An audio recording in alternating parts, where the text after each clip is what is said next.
Hello दोस्तों, आपका हमारे इस वृंदा कुंज चैनल में स्वागत है। आइए सुनते हैं सप्तशती पाठ अध्याय। दशमोध्याय। शुंभवध। मैं मस्तक पर अर्धचंद्र धारण करने वाली शिवशक्ति स्वरूपा भगवती कामेश्वरी का हृदय में चिंतन करती हूँ। वे तपाए हुए सुवर्ण के समान सुंदर हैं। सूर्य, चंद्रमा और अग्नि, ये ही तीन उनके नेत्र हैं, तथा वे अपने मनोहर हाथों में धनुष बाण, अंकुश, पाश और शूल धारण किए हुए हैं। ऋषि कहते हैं, राजन, अपने प्राणों के समान प्यारे भाई निशुंभ को मारा गया देख तथा सारी सेना का सहार होता जान शुंभ ने कुपित होकर कहा, दुष्ट दुर्गे, तू बल के अभिमान में आकर झूठ मूठ का घमंड न दिखा। तू बड़ी माननी बनी हुई है, किंतु दूसरी स्त्रियों के बल का सहारा लेकर लड़ती है। देवी बोली, ओ दुष्ट, मैं अकेली ही हूँ। इस संसार में मेरे सिवा दूसरी कौन है? देख, ये मेरी ही विभूतियाँ हैं, आत्मा मुझ में ही प्रवेश कर रही हैं। तदंतर ब्रह्माणी आदि समस्त देवियां अंबिका देवी के शरीर में लीन हो गईं। उस समय केवल अंबिका देवी ही रह गई। देवी बोली, मैं अपनी ऐश्वर्य शक्ति से अनेक रूपों में यहाँ उपस्थित हुई थी। उन सब रूपों को मैंने समेट लिया। अब अकेली ही युद्ध में खड़ी हूँ। तुम भी स्थिर हो जाओ। ऋषि कहते हैं, तदंतर देवी और शुंभ दोनों में सब देवताओं तथा दानवों के देखते देखते भयंकर युद्ध छिड़ गया। बाणों की वर्षा तथा तीखे शस्त्रों एवं दारुण अस्त्रों के प्रहार के कारण उन दोनों का युद्ध सब लोगों के लिए बड़ा भयानक प्रतीत हुआ।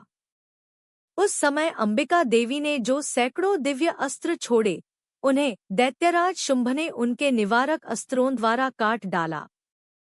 इसी प्रकार शुंभ ने भी जो दिव्य अस्त्र चलाए, उन्हें परमेश्वरी ने भयंकर हुंकार शब्द के उच्चारण आदि द्वारा खिलवाड़ में ही नष्ट कर डाला। तब उस असुर ने सैकड़ों बाणों से देवी को आच्छादित कर दिया।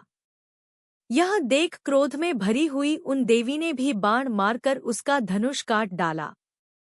धनुष कट जाने पर फिर दैत्यराज ने शक्ति हाथ में ली, किंतु देवी ने चक्र से उसके हाथ की शक्ति को भी काट गिराया। तत्पश्चात दैत्यों के स्वामी शुंभ ने 100 चांदवाली चमकती हुई ढाल और तलवार हाथ में ले उस समय देवी पर धावा किया। उसके आते ही चंडिका ने अपने धनुष से छोड़े हुए तीखे बाणों द्वारा उसकी सूर्य किरणों के समान उज्ज्वल ढाल और तलवार को तुरंत काट दिया। फिर उस दैत्य के घोड़े और सारथी मारे गए। धनुष तो पहले ही कट चुका था, अब उसने अंबिका को मारने के लिए उद्यत हो भयंकर मुदगर हाथ में लिया। उसे आते देख देवी ने अपने तीक्ष्ण बाणों से उसका मुदगर भी काट डाला। इस पर भी वह असुर मुक्का तानकर बड़े वेग से देवी की ओर झपटा। उस दैत्यराज ने देवी की छाती में मुक्का मारा, तब उन देवी ने भी उसकी छाती में एक चांटा जड़ दिया। देवी का थप्पड़ खाकर दैत्यराज शुंभ पृथ्वी पर गिर पड़ा, किंतु पुनः सहसा पूर्ववत उठकर खड़ा हो गया। फिर वह उछला और देवी को ऊपर ले जाकर आकाश में खड़ा हो गया। तब चंडिका आकाश में भी बिना किसी आधार के ही शुंभ के साथ युद्ध करने लगी। उस समय दैत्य और चंडिका आकाश में एक दूसरे से लड़ने लगे। उनका वह युद्ध पहले सिद्ध और मुनियों को विस्मय में डालने वाला हुआ। फिर अंबिका ने शुंभ के साथ बहुत देर तक युद्ध करने के पश्चात उसे उठाकर घुमाया और पृथ्वी पर पटक दिया। पटके जाने पर पृथ्वी पर आने के बाद वह दुष्टात्मा दैत्य पुनः चंडिका का वध करने के लिए उनकी ओर बड़े वेग से दौड़ा। तब समस्त दैत्यों के राजा शुंभ को अपनी ओर आते देख देवी ने त्रिशूल से उसकी छाती छेदकर उसे पृथ्वी पर गिरा दिया। देवी के शूल की धार से घायल होने पर उसके प्राणपखेरु उड़ गए और वह समुद्रों, द्वीपों तथा पर्वतों सहित समूची पृथ्वी को कपाता हुआ भूमि पर गिर पड़ा।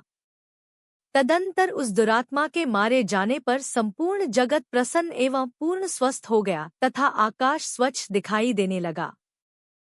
पहले जो उत्पात सूचक मेघ और उल्कापात होते थे, वे सब शांत हो गए तथा उस दैत्य के मारे जाने पर नदियां भी ठीक मार्ग से बहने लगी। उस समय शुंभ की मृत्यु के बाद संपूर्ण देवताओं का हृदय हर्ष से भर गया और गंधर्वगण मधुर गीत गाने लगे।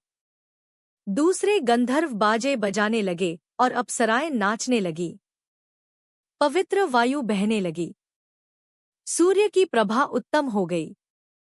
अग्निशाला की बुझी हुई आग अपने आप प्रज्वलित हो उठी तथा संपूर्ण दिशाओं के भयंकर शब्द शांत हो गए। इस प्रकार श्री मार्कंडेय पुराण में सावर्णिक मनवंतर की कथा के अंतर्गत देवी महात्म्य में शुंभवध नामक 10वां अध्याय पूरा हुआ।